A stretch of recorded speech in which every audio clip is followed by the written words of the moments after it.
వీళ్ళు ఏం రాసిరో వీళ్ళ వ్యవస్థ ఎట్లుందో ఒకసారి చూసుకోరు. సమ్మెలో విషాదం. నిన్నటిదాకా ఈ సమ్మె జరుగుతుందని కూడా ఏ పత్రికలు రాయలే. రేవంత్ రెడ్డి ఆస్థాన మీడియాలో పెంపుడు కుక్కలుగా పనిచేస్తున్న ఈనాడు పత్రిక, ఆంధ్రజ్యోతి పత్రిక, వెలుగు పత్రిక, ఇంకా ఈ చిన్న చిన్న యూట్యూబ్ పత్రికలు ఎవడు కూడా ఈ వార్తను రాయలే. నిన్న మనం ఎందుకు రేవంత్ రెడ్డి దగ్గర మెప్పు పొందాలి. ప్రజలెట దశ మనకేంది, ఎవడెట దశ మనకేంది.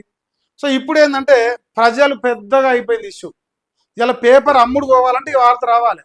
హాట్ న్యూస్ కదా, అంటే ఓ మనిషి చస్తేనో ఓ మనిషి పుడితేనో వీళ్ళకి హాట్ న్యూస్ అనమాట. అదే సమ్మె మొదలు పెడితే హాట్ న్యూస్ కాదు. ఇప్పుడు మనిషి సచ్చే పరిస్థితికి వచ్చింది కాబట్టి ఇప్పుడు పేపర్లకు రాసిరి. నర్సంపేటలో ఆర్టీసీ డ్రైవర్ ఆత్మహత్యాయత్నం. బస్టాండ్ ప్రాంగణంలో పెట్రోల్ పోసుకొని నిప్పండించుకున్న కోల శంకర్ గౌడ్. 80% పైగా గాయాలని ఐసీయూలో చికిత్స పొందుతూ ఖమ్మంలో పురుగుల మందు తాగిన మరో డ్రైవర్ అని చెప్పేసి రాశారు. సో నర్సంపేటలో నిన్న తీవ్ర ఉద్రిక్తత కనిపించింది. ఇప్పుడు ఇది జరిగిన తర్వాత ఇంకింత రాష్ట్రం ఎప్పటికప్పుడు మనందరూ తెలిసినగా ఇట్లా చిటికలో ఇలా వీడియోలు వస్తున్నాయి యూట్యూబ్ల ద్వారా. సో ఎమ్మటే ఇన్ఫర్మేషన్ పాకుతూనే ఉంది, రాష్ట్రం మొత్తం అలర్ట్ అయితేనే ఉంది. ఆ కార్మికులు మళ్ళీ రోడ్ల పొంట వచ్చి దీన్ని ఇంకింత ఈ తెలంగాణ ఉద్యోగం ఎట్లా చేసారో గంత ఉధృతంగా మార్చే ప్రయత్నం చేస్తే ఇక మన నల్లమల్ల పులి గారు పోలీసులను పెట్టిర్రు, అక్రమ కేసులు పెట్టిర్రు, లాఠీ చార్జులు చేసిర్రు.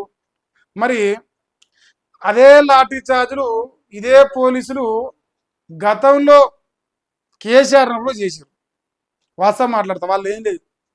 కానీ ఈ రాష్ట్రంలో రేవంత్ రెడ్డి దుర్మార్గంగా వాళ్ళని ఊక పన్నుకున్న వాళ్ళని గెలికి మరీ మీకు ఇది ఇస్తా అది ఇస్తా అని ఇంత పొడుగు మాటలు మాట్లాడి ఇలాని అవన్నీ హామీలు నెరవేర్చకపోతాలకి ఇలా వాళ్ళ రోడ్ల మీదకి వచ్చి వాళ్ళ ప్రాణాలు కోల్పోయే కాడ తెచ్చారు. ఇప్పుడు దీనికి ఏం పేరు పెడదని చెప్పురా మీరు. రేవంత్ రెడ్డి అంటాడు నాది ప్రజల పరిపాలన, ప్రజల చేత ప్రజల కొరకు ప్రజలతో ఏర్పడ్డ పరిపాలన, దీని ప్రజాపాలన, దీనికి ప్రజాపాలన ఉత్సవాలు చేద్దాం అంటాడు. ఇప్పుడు దీనికి ఏ ఉత్సవం చేద్దాం చెప్పు, ఏం పండుగ చేద్దాం, మంచి దానికి మంచి పేరు ఒకటి డిసైడ్ చేయరు మీరు. దీనికి ఏం పేరు పెడదాం, ఏం పండుగ ఇది. మరి పొన్నం ప్రభాకర్ ఇప్పుడు ఏమంటానంటే మీరు విరమించుకోరు అంటాడు. అసలు మీరు హామీ ఎప్పుడు అమలు చేస్తారు, వాళ్ళకు ఎందుకు ఇచ్చిరు చెప్పురు, క్షమాపణ చెప్పురా ఈ రాష్ట్ర ప్రజలకు. ఇప్పుడు ఆయన తేజస్వి సూర్య పార్లమెంట్లో తెలంగాణ అవమానించినట్టు మాట్లాడినని చెప్పేసి మీరు క్షమాపణ కోరమని చెప్పారు. కోరినారు, తప్పేం లేదు, ఓకే మీరు కోరిరు. కానీ మరి ఇప్పుడు తెలంగాణ రాష్ట్రంలో ఆర్టీసీ కార్మికులు నమ్మించి గొంతు కోసినందుకు మీరెన్నిసార్లు క్షమాపణ చెప్తారు? రాహుల్ గాంధీ చెప్తారా, సోనియా గాంధీ చెప్తారా, ప్రియాంక గాంధీ చెప్తారా, లేదంటే రేవంత్ రెడ్డి చెప్తారా, లేదంటే పొన్నం ప్రభాకర్ చెప్తారు? ఎవరు చెప్తాడు? లేదంటే అందరు కలిసి మూట కట్టుకొని వచ్చి చెప్తారా? చెప్పాలని అవసరం ఉన్నది వాస్తవానికి. వాళ్ళు ఇవాళ మోసం చేసిరు, ఇలా వాళ్ళని వాళ్ళ బతుకుల మన్ను పోసి ఇలా మళ్ళీ రోడ్డు మీదకి వచ్చే కాడ చేశారు. ఆల్రెడీ ఓసారి అలసిపోయారు, మళ్ళీ ఇలా రెండోసారి మళ్ళీ రోడ్ల మీద తెచ్చి మళ్ళీ వాళ్ళని ఇబ్బందులు పెట్టే ప్రయత్నం చేస్తున్నారు. ఇది ఇంతటితోనే ఆగిపోలే, ఇది ఒక్క మరణంతోనో ఇది ఒక్క ఆత్మహత్యతోనో ఆగిపోలే, ఇంకా జరుగుతాయి, ఇంకా ఇబ్బందులు అవుతాయి. ఎంత తొందరగా త్వరితగతిన ఎంత తొందరగా వెళితే అంత తొందరగా ఈ వీళ్ళతో చర్చలు ఫలిస్తే మీకేమైనా వ్యతిరేకత అవుతుంది. ఇప్పటికే 7 దోశల్లో మన్నెత్తి పోస్తున్నారు అన్ని వర్గాలు, దానికి తోడు ఈ కార్మికులు కూడా చేరుతారు. సో అది ఒక వార్త. ఇంకా మా అన్న చూడరా వీళ్ళేమంటారు, ఆత్మహత్యలు చేసుకోవద్దట. ఆర్టీసీ కార్మికులకు మంత్రులు పొన్నం ప్రభాకర్, శ్రీధర్ బాబు, వెంకర్ రెడ్డి, దామోదర్ విజ్ఞప్తి చేస్తున్నారు. సమస్యల పరిష్కారం పట్ల ప్రభుత్వం సానుకూలంగా ఉందని భరోసా. ఈ సానుకూలంగా ఉంటే సమ్మె కంటే ముందు ఎన్నోసార్లు చర్చలు జరిగినాయి. ప్రభుత్వం సానుకూలంగా ఉంటే మరి చర్చలు ఎందుకు ఫలించలే ప్రశ్న అడుగుతున్నారు ప్రజలు. చర్చలు ఫలించాలి కదా ఒకవేళ మీరు సానుకూలంగా ఉన్నది నిజమైతే. ఇక సమ్మె విరమించాలని కార్మికులకు విజ్ఞప్తి చేస్తారు. ఒక్కసారి ఈ రేవంత్ రెడ్డి ఆస్థాన మీడియాలో ఎవరెవరు రాసినా చూస్తా. ఆర్టీసీ సమ్మె ఉద్రిక్తం, సో ఈయన రాసిండు. తర్వాత నెంబర్ 1 జర్నలిస్ట్ తెలంగాణలో నెంబర్ 1 జర్నలిస్టు మా రాధాకృష్ణ చూడ్రి. సమ్మెలో విషాదం. వరంగల్ జిల్లా నర్సంపేటలో ఆర్టీసీ డ్రైవరు ఆత్మహత్యత్నం. ఒంటిపై పెట్రోల్ పోసుకొని నిప్పండించుకున్న శంకర్ గౌడ్. పరిస్థితి విషమం, కార్మికుల్లో తీవ్ర ఆందోళన. రాష్ట్ర వ్యాప్తంగా రెండో రోజు కొనసాగిన సమ్మె.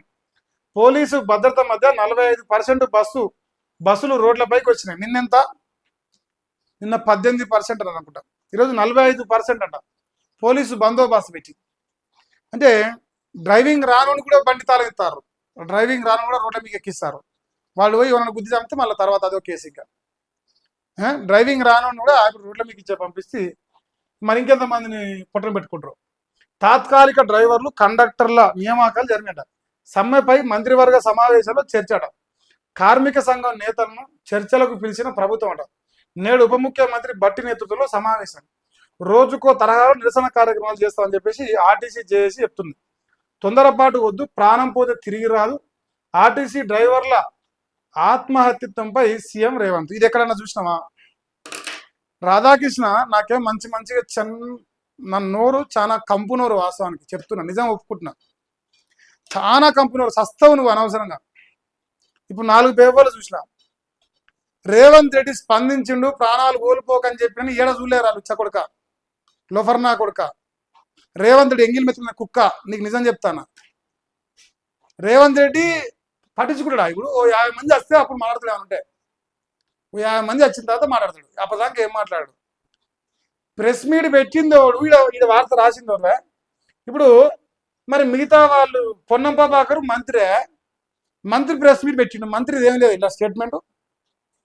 ఎందుకంటే రేవంత్ రెడ్డి ఎంగిల్ మీద ఇట్లా డొప్ప పట్టుకొని తాగాలి, తినాలి, చుతగాలని చేయాలి, జనాల్ని పేపర్ నడపాలి, ఉచ్చ పేపర్ పెట్టుకొని దాని పేరు ఆంధ్రజ్యోతి అని పెట్టాలి.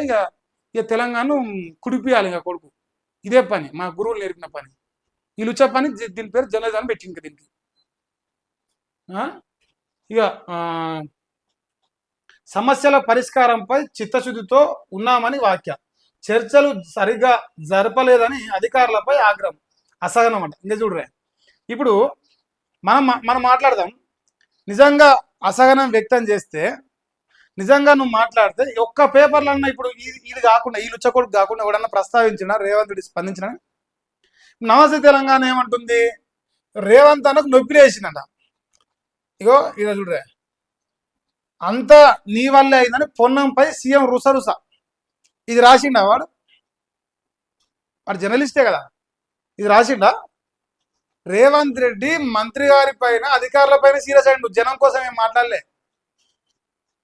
రాధాకృష్ణ పత్తిత్తు జర్నలిస్టు, నువ్వు పతివతావు కాబట్టి చెప్తున్నా నీకు.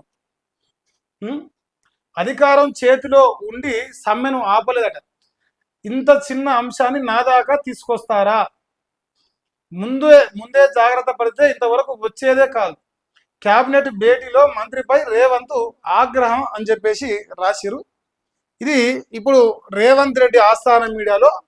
మరి మంత్రి గారి పైన ఆగ్రహం కాదా? నువ్వు వాస్తవానికి నీ పైన నువ్వు ఆగ్రహంగా, నీ పైన నువ్వే కోపం తెచ్చుకోవాలి. వాస్తవానికి హామీ ఇచ్చింది తమరు, బొమ్మలు వేసింది తమరు, నేను పొడుస్తాను ఇంత పొడుగు మాట్లాడింది తమరు కదా బాధపడాల్సింది, తమరు కదా చింతించాల్సింది, తమరు కదా ఈ రాష్ట్రంలో దీనికి కారకులు.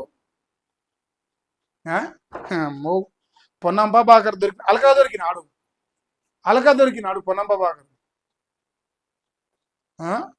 సో ఇది తెలంగాణ రాష్ట్రంలో ఈ కాంగ్రెస్ సర్కార్లో రెండవ రోజు జరిగిన సమ్మె, ఆ సమ్మెకు సంబంధించిన వివరాలు, ఆ సమ్మె పైన కాంగ్రెస్ దొంగ సర్కారు నీతి వాక్యాలు. సో న్యాయ నిర్ణేతలుగా ప్రజలకు అన్నీ తెలుసు, మరి మీరే నిర్ణయించండి.